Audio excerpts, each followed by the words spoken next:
une année na prison à Makala. Mais jusqu'aujourd'hui, Moukeba n'a jamais été devant ses juges naturels. Ce qui se passe dans la maison carcérale, donc, est comme un véritable couloir de la mort. Ton frère entre en prison, je vous dis, soyez anciens, s'il sort vivant, c'est qu'il n'a pas de famille, il n'a pas de prophète, il n'a pas de pasteur. Une maison carcérale, par exemple, dans le Makala. Batongi a 1500 personnes. Aujourd'hui, ils sont appelés de 15 000. Ils ont 3 chambres salon. D'accord, on a 8 personnes. Papa, maman, 3 garçons, 3 filles. Mais c'est beaucoup mieux 20. Pensez-vous maintenant à la condition de revivre comme c'est ça la réalité. En 2023, il y a eu 578 morts. Du 1er janvier au 31 décembre. Qu'est-ce qu'a fait si vous avez des motivations, parce que cette même demande de liberté provisoire a été rejetée plus de 12 fois pendant que Salomon faisait des crises. Presque une année après, nous avons vécu vraiment malade. Parce que malade, plus au ils ont matin. Ça change de dimension. Ils ont comme grave. Aujourd'hui, subitement, bateau qui la liberté provisoire, tu accordé. Azan a obligation, il y a une thérapie parce qu'il a déjà diagnostiqué. Il doit chercher une thérapie efficace pour pouvoir permettre à soigner et à guérir la justice pour que le peuple vive quand même dans un bon climat. Est-ce que l'État congolais existe? Est-ce que le peuple a Bunaga, Nanakiwanja, Kunanyos? L'État a bon. Oui, ça m'a dit pas Congo. Parce que les drapeaux congolais pour les arrêter. Qu'est-ce qui fait que nos frères est-ce qu'il y a le partage équitable? Il y a des ressources en Mboka. Parce qu'il y a plusieurs sources d'énervement. Mais comment va se avion, une rébellion? Aucun service de renseignement alerte. Babi moto est na gombete.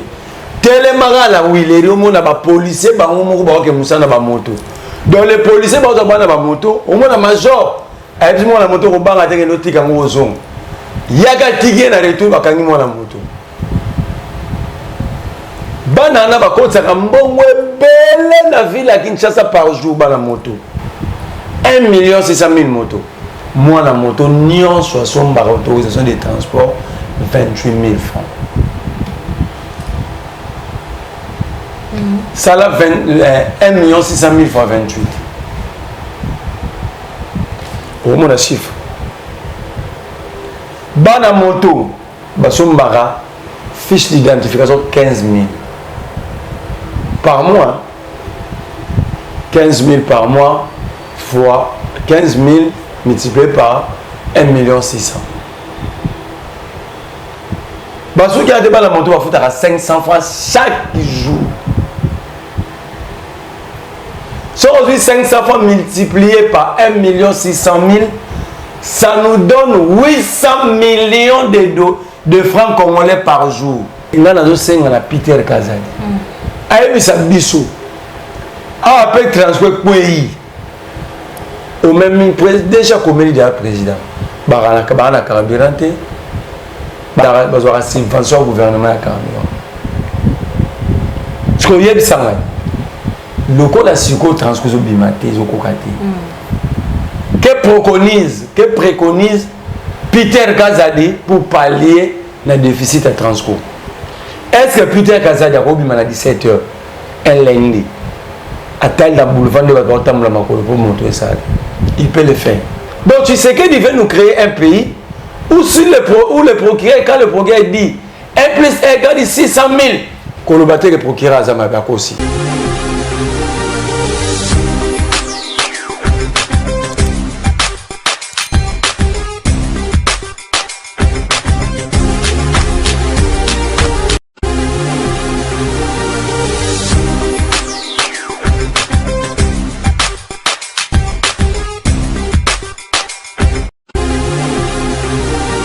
Voilà Voilà, et c'est les alliés à Koyeba qui vous allez belé, vous allez de partout. Bienvenue dans cette émission Entretien.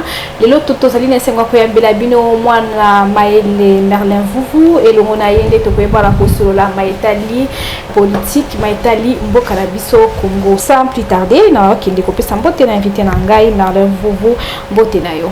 Mbote Maman Andrea, mbote na bakongo mani nyonso.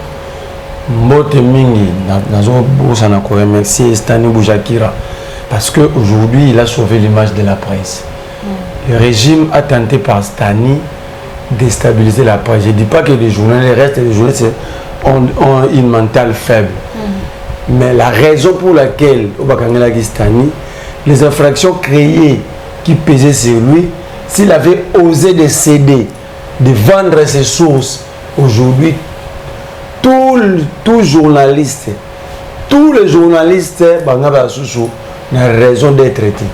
Parce qu'il y aurait plus secret à source. Source est à source horté. Donc, une information, il a travaillé sur ça. Et je lui dis merci. Et merci aussi parce qu'il a retrouvé liberté. Mais si on a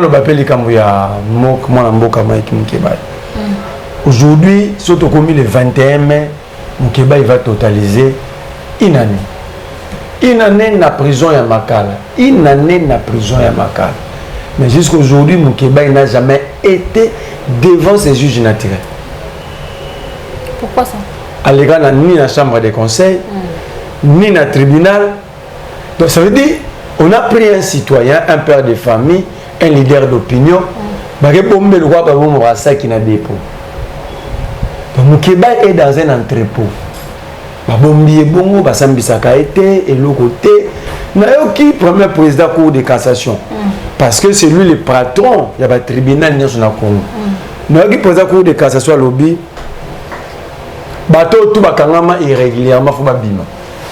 Mais si ce type là est sérieux, il y a deux personnes qui devaient d'abord quitter la prison en termes je parle d'abord de la politique. Donc c'est Moukeba et Jean-Marc Kaboun. Parce que Moukeba, ça fait une année à s'embarrater. Et le côté, oh, bah, dossier na pénal, ils ont requis la célérité. Donc, et traité marambang pour permettre à Moutaye de sortir, aïe, bah, n'engo ça la recours, c'est la dernière instance. Mais ça fait une année. Si pourtant que Moukeba a été poursuivi pour imputation dommageable ou diffamation, c'est une année. Donc, vous faites purger la peine à un individu sans savoir si réellement il était auteur, il y avait propos d'infraction à reprocher. Aujourd'hui, Jean-Marc Kaboun va condamner en dehors du principe, il y a un principe nions. Parce que moi je ne comprends pas. Nous devons condamner Jean-Marc Kaboun à la cour de cassation. Mais de façon condamner Jean-Marc Kaboun, à ta zizwa bandit si kana trippé ne peut pas faire ça. Mais c'est la politique. Donc. Attends. On parle de la justice. Il y a des éléments, le principe, il y a droit. Ce Bakangi Maman Andrea, va définir que à la carte de Bakangi, il y a une infraction et il y a un concours d'infraction. Il y a ce qu'on appelle le concours matériel était le même, l'idéal était le même. Avant de communiquer, dans la même place, dans la même date, dans le même endroit. Ça veut dire à ce moment-là, lorsqu'il y a concours infractionnel, c'est-à-dire ici plusieurs infractions, on condamne l'individu avec l'infraction ayant la peine la plus lourde. Mais quand la peine la plus lourde d'infraction, c'est qu'il y a 3 ans. Posez-vous la question, il s'est retrouvé avec 7 ans comment dans la même circonstance, dans le même idéal, dans le même concours matériel, l'homme connaît les infractions, mais on fait l'addition. Supposons que ce qui n'est pas expliqué, dans la même circonstance, Kaboun commettait 10 infractions, moi il y a 20 ans, moi il y a 40 ans, moi il y a 50 ans, moi il y a 70 ans. Ils allaient faire l'additionner. Et grave, l'arrêt condamnant Jean-Marc Kaboun de mon en a été tiré. Ça fait 1 mois, je demande à tout citoyen congolais à qui est dans le secrétariat cour de cassation, à ça la lever copie. Ce gars est arrêt condamnant Jean-Marc Kaboun, la relation à TV. Et aux dernières nouvelles, l'arrêt a quitté la Cour de cassation pour l'ANR. Et cette histoire m'a rendu handicapé intellectuellement. J'ai réfléchi, je n'ai pas dormi. Je me dis, comment un arrêt condamnant un citoyen peut quitter le parquet, le secrétariat pour le service des renseignements. Mais par la même occasion, permettez-moi de la prisonnier. Ce qui se passe dans la maison carcérale, donc, comme un véritable couloir de la mort. Ton frère entre en prison, je vous dis, soyez ainsi, s'il sort vivant, c'est qu'il n'a pas de famille, il n'a pas de prophète, il n'a pas de pasteur. Mais lorsque une maison carcérale, par exemple, je à Makal, Batongi y a 1500 personnes. Aujourd'hui, ils sont à plus de 15 000. Ils ont 3 chambres salon. Batongi a 8 personnes. Papa et maman, 3 garçons, 3 filles. Mais c'est beaucoup mieux 20. Pensez-vous maintenant à la condition de revivre comme bien. C'est ça la réalité. Entre-temps, la prison, on a pharmacie arrêté. Chaque jour, minimum, ce doit couvrir la prison qui va chaque jour. Chaque jour, moi, 3 personnes sont qui va couvrir. Chaque jour, en 2023, il y a eu 578 morts. Du 1er janvier au 31 décembre. Dans toutes les tendues de la RDC? Je prends la prison centrale de Makala seulement. Prison centrale de Makala. Au moins, l'organisation RDC, quand je te parle d'ici. Ceux qui n'ont pas d'autorité, ils sont au bazar. Des conditions, est-ce que pensez-vous na Angenga, na Baboulou, na plein, la prison dans la forêt équatoriale, là où les autorités ne savent pas arriver. Pensez-vous aux conditions maintenant? Awa. Si on va payer ce bureau, on va payer ça prisonnier. Tu sais que moi, je suis un ancien prisonnier. Si on va servir au lien où on couvre en lobby, au lien au lobby. Si on fournit dans ton on a salle de stocking. Si on va payer ce bureau, on va aller dans la prison, au canyon ou finou. On va au lien dans le lobby. Si on va fournir dans ton de stocking. Sur le lobby, personne ne va respirer. Mais le bureau, on va faire tout balai. Non, non, marambo oyo. Si vous êtes en prison, vous allez vivre ça. Maintenant, il n'y a pas d'infirmier en prison, pas prisonnier. On prend un prisonnier, un infirmier, au Bakangé, comme ça, qui a fortement mouru, alors on est mon avis, tous amis. Alors, quel est la prison? Il y a combien de soignés sous le prisonnier. Donc, lui-même, sa mental n'est pas en place parce qu'il est privé de sa liberté. Parce qu'il est stressant. Si on a le stress, on va soigner sous la maladie. Et on vous dit que Félix a travaillé fort, ma condition est changée. Qu'est-ce qui vaut plus que la vie? Si tu n'es pas incapable de préserver la vie, alors qu'est-ce que tu peux encore changer?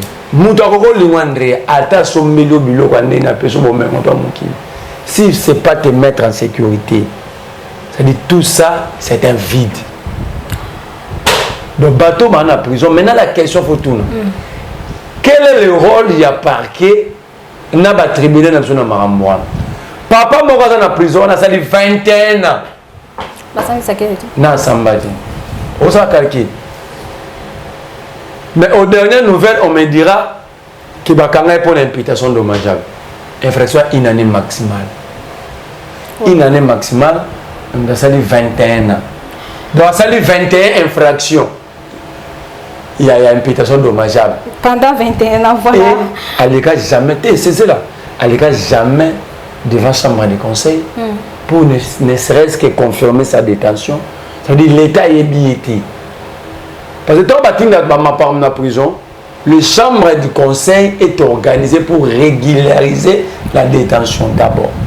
Et ça permet aux détenus de solliciter la liberté provisoire. Ça, là, on va triper. Tribunal de paix. Est-ce que ça, là, on va sauter ou non. C'est quoi? Mais la question, cette question nous renvoie, on va dire à Félix que la justice est malade.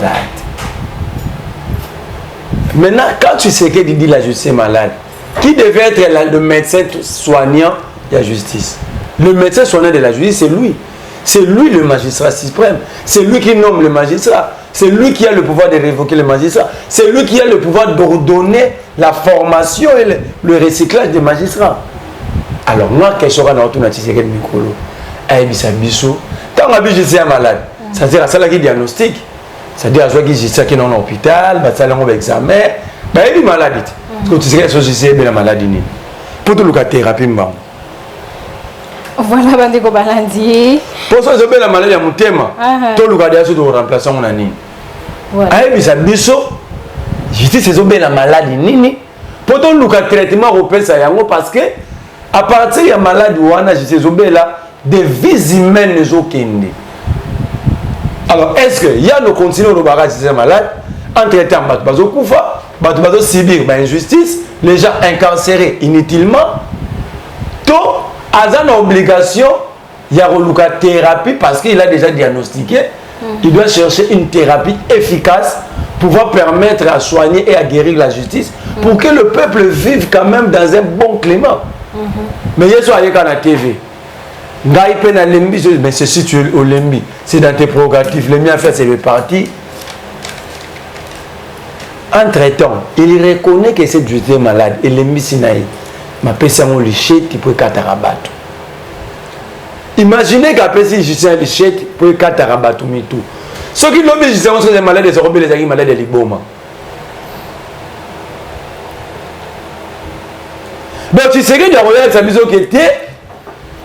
Na bosanaki na pesa ki poulo liché tu quoi katabino tout a reçu cette zone parce que c'est lui qui nous dit que la justice est malade mais sans pour autant nous dire c'est quel type de maladie que souffre la justice mais il se réveille un bon matin il prend une lichette une machette donc ça ce n'est même pas une machette c'est une glaive baby glaive lichette est 4 à deux côtés donc na 250 à droite on a coupe baby a un glaive. Donc, il prend une glaive, il donne à une personne malade. Ça veut dire que vous allez compter le nombre de têtes coupées et au finish, vous allez vous rendre compte que la maladie dont souffrait la justice, ce n'était pas la malaria ni la fièvre typhoïde, c'était la maladie psychosomatique. Donc, vous doit liboma. Si vous avez dit que vous avez pas ya mutu ya liboma. La robite que c'est la liboma. Je suis en train de prendre l'exemple parce que mon temps le bézobela, ils sont malades isobela. Si on a une inquiétude dans le monde, c'est le but au communauté pour nous. Tout le but justice, ça va la maladie à cœur et vivra derrière dans respirateur, ça va son urinaire. Donc ça dit, ça dit il y a perte, il y a mémoire, il y a organe. Et quand ta maman Andrea Moutou, pas Bakati Moutou. Après batali que malade ya muté mané infecté bilo rebellé, aloba qui a sous fait abaki ici tout ça. Qui va réparer? Tu sais qu'il doit d'abord nous dire de quoi souffre réellement la justice et que tout le monde travaille pour l'intérêt de la République afin de soigner, de guérir la justice. Après, nous allons atteindre les niveaux. Parce que les gens vont décider que Gona a sali trahison. Mais qui peut faire foi dans la décision de la justice à Congo? Qui? Je veux un citoyen qui soit condamné dans le Gonaïe. On est d'accord dans le modèle de la justice dans le bijou. Voilà, Ndeko Merlin Vuvu, Toti, Koyo Kayomayo. Pour ça, tu même Tshisekedi. Ce botier ensemble, botier, vous avez mise en accusation. Botier devant cour constitutionnel. Ce va condamner à le bois de la justice sur des manipulés. Même Yémon. Voilà, Bandeko Balandi, Boti Kolanda, Ndeko Merlin, le Linga Ebina Kolobela, Kotia vraiment point sur les îles, Namawe Tali, justice Naviso, le Linga Zali, Ko Tambola vraiment, Malamu Mingite, Tozo, continue toujours la même optique d'injustice, tout le monde qui lobby liberté conditionnelle, il y a Salomo Escadela, Oyazali, na partie, il y a Moïse Katumbi. Qui n'a pas sa liberté provisoire au lobby. Satisfait, je dirais non. Mais Abimi, non, le problème, ce n'est pas la liberté. On peut vous faire sortir un mourant. On peut vous remettre un cadavre. Mais Azaki malade, il y a une liberté même provisoire. Cette maladie, après combien de temps? Est-ce que beaucoup de malade dans d'autres mondes? Et vous, Mélino? On ne sait pas qu'est-ce qu'a fait Bangba Bangamba, on va baisser liberté provisoire. si vous avez des motivations, parce que cette même demande de liberté provisoire a été rejetée plus de 12 fois pendant que Salomon faisait des crises. Presque une année après, Moutavi venait malade. Parce que malade plus au ils ont matin. Ça change de dimension. Ils ont comme grave. Aujourd'hui, subitement, bateau qui la liberté provisoire, tu accordé. Mais de combien est-ce qu'il n'est pas accordé à cause de faire son... Moi, je serais satisfait lorsque Salomon va aller se faire soigner. Il nous revient en bonne santé avec toutes ses aptitudes physiques et mentales.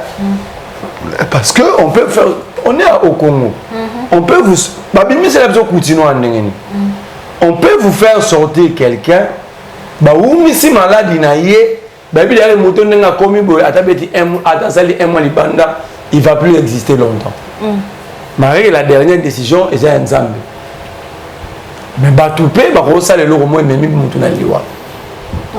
c'est pourquoi j'ai dit satisfait, je dirais non. Satisfait pas, je dirais oui. Je dirais aussi non.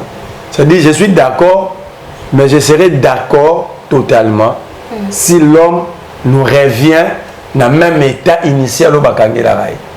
Voilà, parce qu'il ne faut pas oublier, Salomon n'était pas arrêté. Salomon était enlevé, cueilli comme une plante au pied d'avion à l'aéroport de Nchim. Déjà, Salomon ne pouvait pas être jugé ni arrêté. On ne pouvait même pas changer l'enlèvement de Salomon à une arrestation parce que la forme était biaisée. Le procédé pour interpeller un citoyen sont connus. On arrête Salomon, on enlève Salomon, on transforme l'enlèvement en une arrestation. La DEMI a démontré qu'on ne pouvait pas apprendre Salomon comme ça parce que ses résidences étaient connues. La preuve, ils avaient organisé des perquisitions. Donc tout le monde a resté. C'est-à-dire c'était une personne connue. Bon, pourquoi il soit bon? Une violation claire. Alors, en droit, il y a un principe. Lorsque la forme est biaisée, les fonds doivent être ratés. Mon requête est fondée mais non recevable. C'est déjà fondé dans l'idée initiale. Vous voyez qu'on réclamait l'hormone en droit. Mais la forme utilisée, c'est celle qui est donc, va recevoir en côté. Or, les lots Salomon, par fraction, tout va sous les vacances. La dernière est longue. Quand une fraction, on va créer divulgation des secrets de défense. Une infraction, on va aller dans ça là. Pas soda. Premier élément, c'est Salomon, ça soda. Et puis, soda, nous surtout pété dans ça là. Au gros, en général, mais quand on a une infraction, on a dit. Quand on a un officier qui intervient dans la chaîne de défense et chaîne de commandement. Ça dit qu'on va un conseil supérieur à la défense. Or, tout colonel, tout major, tout général, tout généraux, pardon, quand on a raté, ils ont un groupe de généraux, ils ont une fonction minière. Alors, pour qu'on ait civil l'infraction, il faut qu'on ait un moutou intervenir dans la chaîne de commandement. Il y a une salle à un moutou tel. Mais dans le cas de Salomon, Ndiko Merlin Vuvuto continue à la maille justice ou taki ko koloba maille ndeko Mukebai honorable Mukebai qui nous de l'eau mais tout le monde ensemble azolo bela militaire ndeko Merlin. C'est très faux. C'est très faux parce que nous sommes il faut accepter que la politique c'est un rapport de force. Chacun utilise les faiblesses des autres pour gagner de place et de terrain. Citez-moi un parti qui parle de ces prisonniers et de ces hommes qui sont en clandestinité plus qu'ensemble. La totalité de la campagne de Katoum, c'était que ça. Après la campagne, après la campagne, vérifie tous les communiqués d'ensemble pour la République. Même le jour où les députés d'ensemble élus dénonçaient l'attitude du régime de attaquer la Cour constitutionnelle. Ils ont commencé par Mukebai, Salomon, rendre hommage à Chérubin, tout ça. Laurent Onyemba a salarié au Mélina comme asalaki azwaki parole na matanga Chéribin na kombo ensemble azwaki en tant que proche de la famille éprouvé et avocat de la famille. Vous allez remarquer dans le discours à Laurent Onyemba parce qu'il s'agit de ça. Onyemba n'avait même pas cité le nom de Katumbi. Onyemba prenait la parole et dit: je voudrais ici féliciter un homme qui était toujours là à tout moment pendant ces moments de dur labeur face à na proche de la famille Chéribin. Il a attends comment attends un coup de Boris Mboukou. Tout le monde pensait qu'il allait citer le nom de Katumbi parce que Katumbi était là, mais là c'était le nom de Boris Mboukou. Et c'est pour autant Katumbi alors le baki bateau ensemble va boire qui. Non, moi je pense que les gens ont failli récupérer un combat qui n'a pas de sens. Le combat est ailleurs. L'ensemble ne peut pas, moi je ne suis pas de l'ensemble, mais l'ensemble ne peut pas abandonner Moukébaï. L'ensemble n'a jamais abandonné Moukébaï. Vous allez comprendre, Moukébaï est arrêté. Katumbi lui-même s'est déplacé jusqu'à la maison de Moukébaï, à la résidence de Moukébaï. Combien de leaders politiques ont cette capacité de le faire? Voilà, Bandeko Balandi. Voilà, Bandeko Balandi. Totu Koyoka, Deko Merlin Fufu, Lenge Aebina, Kolo Bela Mayo, Talaki Justice, ou Lenge Ba opposant, Baibaki Nakokanga Makuna. Tozali ko continuer avec Deko Merlin Fufu. Voilà, Bandeko Balandi. Toke na deuxième motuna na biso. Deko Merlin Fufu, toke na ngambo ya est du pays. Kuna, Tomoni Kuna, ya sécurité, situation sécuritaire. Et ça toujours na continuer na kozala vraiment malamu mingi te. Voilà tout le monde qui ndeko Corneille Nanga oya yeba ki na ko se retrouver kuna na ngambo ya M23 lelo azo ba ko sala meeting na ye na cité ya Kiwanja ndeko Merlin Fufu makanisi mes abonnés par rapport à ça. Non. Makanisi ozani. C'est nous-mêmes Congolais, l'État congolais qui a permis à ce que ça soit ainsi. Comment ça a permis d'entendre? Mais l'État devait mettre des moyens pour récupérer des territoires occupés. Mais vous allez comprendre qu'ici, nous sommes encore pendant nous avons encore les temps de discours. Maintenant, donc, quand on a la liberté, moi, on a la meeting, mais est-ce que, non, il ne prend pas la azui liberté. Il faut poser la question, est-ce que l'État congolais existe? L'État congolais existe, non? Non, l'État congolais n'existe pas. Comment ça encore? L'État a 3 ou 4 piliers. Il y a 3 ou 4 éléments constitutifs de l'État avec des piliers.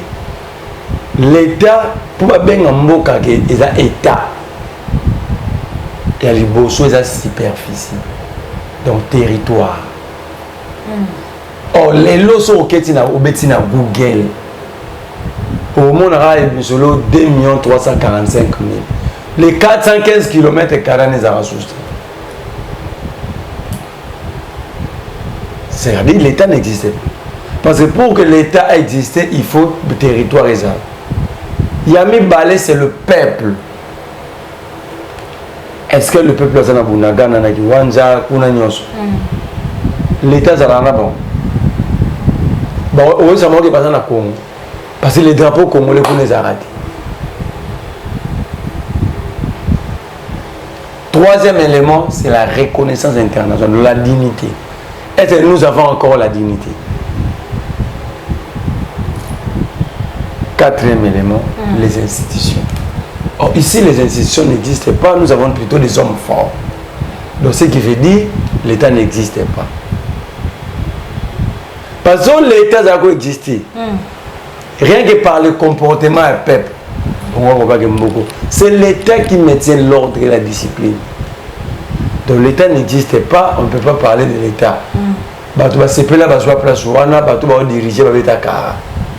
Le 13 juin, Bunaga on est comme ça 2 ans. Depuis la prise à Bunagana. Il faudrait comprendre que c'est nous-mêmes qui permettons certaines choses. Si on était sérieux, qu'on ne peut même pas aller à Kiwanja et faire son meeting. Jamais. Non, au cas où ça démontre l'absence totale de l'État. L'autorité de l'État n'existe plus. C'est ça la raison. Parce que l'État, le pouvoir politique a deux missions. La première mission, c'est la sécurité du territoire. Exemple de la sécurité, on la connaît. Deuxième mission, c'est avancement et encadrement de la société. Est-ce que la société congolaise est encadrée? Est-ce que la société congolaise va travailler pour avancer? C'est fini, c'est clair. Dès que vous tout le monde est frustré, Henri Magie ou Azali na ngambo ya PPRD à se retrouver sous na ngambo ya rebelle. Tout est frustré. Moi je ne connais pas leur motivation, je n'ai jamais été en contact avec Henri Magie ni avec Nanga ni aux autres. Mais parfois nous devons nous remettre en cause. Qu'est-ce qui fait que nos frères bakenda rebelle? Est-ce qu'il y a le partage équitable? Il y a des ressources en boucle. Parce qu'il y a plusieurs sources d'énervement et pousser nous comme rebelle. Donc, premier élément, nous devons nous remettre en cause, réfléchir sur des motivations et puis là, nous allons trouver des solutions. Donc, c'est le peuple ou bien les autorités? Non, c'est ceux qui décident d'abord. Par exemple, Henri Magie Kinshasa, à se retrouver comme un. Il a pris quel avion?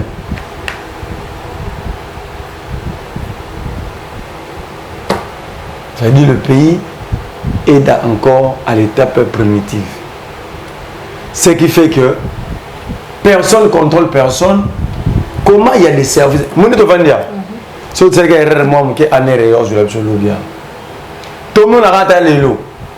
Mais comment va se avion, va se rébellion? Aucun service de renseignement alerte.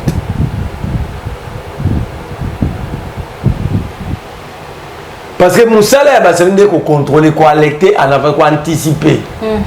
Mais lorsque les services, est-ce que vous imaginez que Nangazana Kinshasa, il quitte, il se retrouve au Kenya, à Sissima Mounae, il se retrouve à Bunagana. Transit, tu as à côté de la frontière, à côté où étaient nos policiers, nos agents de sécurité frontaliers. Sont-ils corrompus? C'est absent, ce service est absent. Beaucoup de déjà Koufaka. Beaucoup de Koufati. Ce que tu as dit, il y a beaucoup de travail. Je suis un peu de belé sur la coquille à monter. Tant que je suis Koufaka, je suis un peu de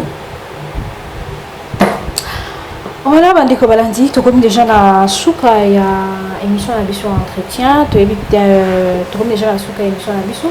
Des premières là, vous malheureusement la souka pour l'amkola ilo les abonnés.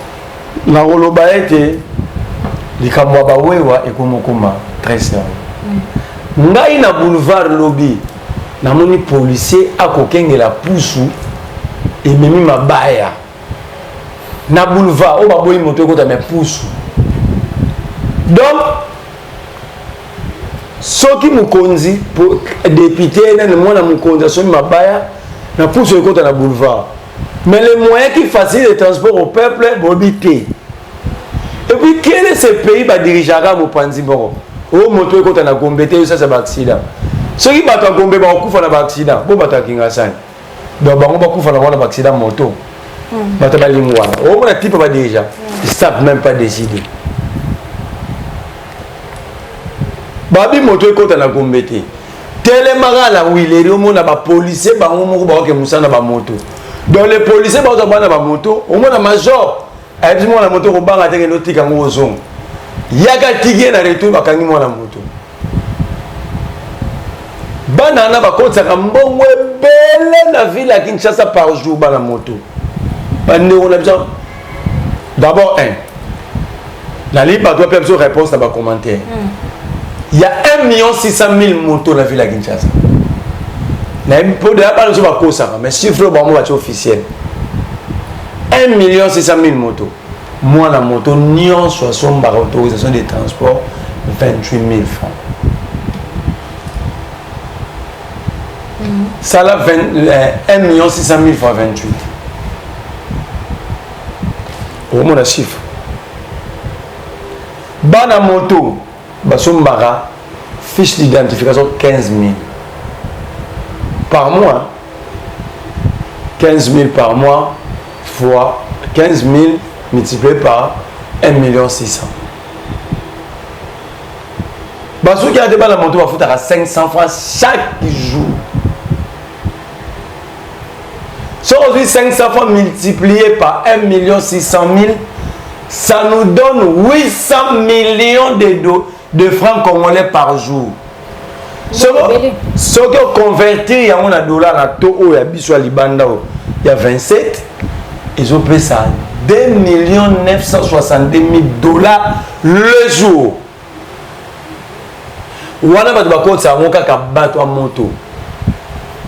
C'est un grand secteur générateur de recettes. Parce que c'est aujourd'hui 2 970 000 dollars par jour fois 365 jours. Pour ça, il y a 2 ans qui va ça la bureau. 2 ans, oui. Ça, c'est au calcul. Ça, c'est pour ça le calcul. Ça veut dire, en dépit il y a incompréhension, bazo côté ça m'a bien la caisse à l'État fallait qu'on sécurise peu banc. Mais au moins le ministre a sécurisé bangoté, organe de sécurité, ONG droits de l'homme, on le laisse comme ça. Donc il y a un problème. Et là dans on a Peter Kazadi. Aïe ça biso. Ah après transport pays. Au même déjà comme il y a président. Barana carburant. Bazora subvention au gouvernement à carburant. Ce qu'on y a ça. Le code a psycho transcouso bimaté zokokati. Que préconise Peter Kazadi pour pallier le déficit à transco.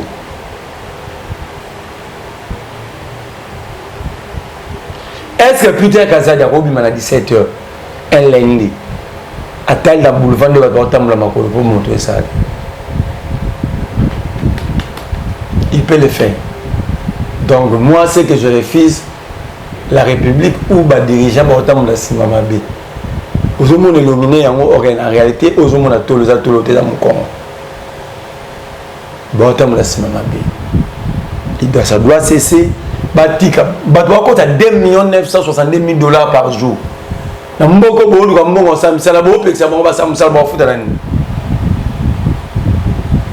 vont payer avec quoi? Donc,